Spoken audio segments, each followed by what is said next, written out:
ఎన్టీఆర్ ఏఎన్ఆర్ తెలుగు సినీ కళామ తల్లికి రెండు కళ్ళైతే ఆ రెండి మధ్య ఉండే తిలకం కాంతారావు అని ఓ సందర్భంలో దర్శకరత్న డాక్టర్ దాసరి నారాయణరావు ప్రశంసించారు. సాంఘికం, జానపదం, పౌరాణికం, చారిత్రాత్మకం ఏ తరహా చిత్రమైనా ఎటువంటి పాత్రనైనా అది కాంతారావు పోషిస్తే దానికి ఓ ప్రత్యేకత ఉండేది. ఇక జానపద చిత్రాల కథానాయకుడిగా కత్తివీరుడు కాంతారావుగా ఆయనది చెరుగని ముద్ర. అలాగే నారదుని పాత్ర పోషించడంలో తనకు సాటి మరెవరూ లేరని కాంతారావు నిరూపించుకున్నారు. హీరోగా బాగా పాపులర్ అయినప్పటికీ 1960ల చివరికి వచ్చేటప్పటికి కాంతారావుకి మిగిలిన హీరోల నుంచి పోటీ ఎక్కువైంది. దాంతో సొంతంగా సినిమాలు తీసి తనని తాను నిలబెట్టుకోవాల్సిన పరిస్థితి ఏర్పడింది. అయితే ఆ సినిమాలే తన వృత్తి జీవితాన్ని అతలాకుతలం చేస్తాయని కాంతారావు ఊహించలేదు. తన భార్య పేరిట హేమ ఫిల్మ్స్ సంస్థను ఏర్పాటు చేసి 1969లో తొలిసారిగా సప్తస్వరాలు చిత్రం నిర్మించారు. వేదాంతం రాఘవయ్య దర్శకుడు. తొలి సినిమా కనుక నిర్మాణ పరంగా ఎక్కడా రాజీ పడలేదు కాంతారావు. వేదాంతం రాఘవయ్య కూడా రాజీ పడని వ్యక్తి కావడంతో బడ్జెట్ బాగా పెరిగింది.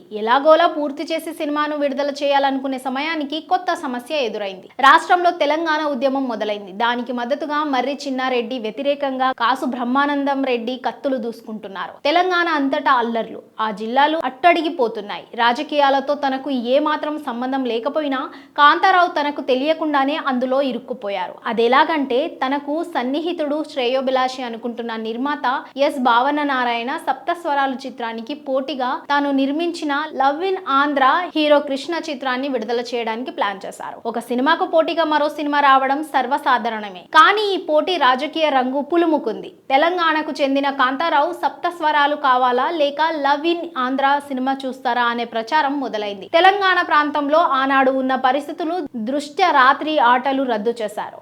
1-2 రోజులు కాదు, దాదాపు నెల రోజులు దాని వల్ల చాలా నష్టపోయారు కాంతారావు. ఇక ఆంధ్రాలో వ్యతిరేక ప్రచారం వల్ల సప్తస్వరాలు చిత్రం చూడడానికి ఎవరూ ముందుకు రాలేదు. ఇలా తనకు ఏమాత్రం సంబంధం లేకపోయినా రాజకీయాల వల్ల 2 విధాలుగా కాంతారావు నష్టపోవాల్సి వచ్చింది. లాభం మాట అటుంచితే సప్తస్వరాలు ఆయనకు 6 లక్షల నష్టం మిగిల్చింది.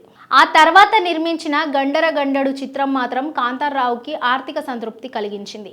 అయితే ఆ తర్వాత నిర్మించిన ప్రేమజీవులు, గుండెలు తీసిన మొనగాడు, స్వాతి చినుకులు చిత్రాలు ఫ్లాప్ అయ్యాయి. సొంత సినిమాల కోసం చేసిన అప్పులు తీర్చడానికి కాంతారావు ఇల్లు అమ్మేసి వీధిన పడ్డాడు.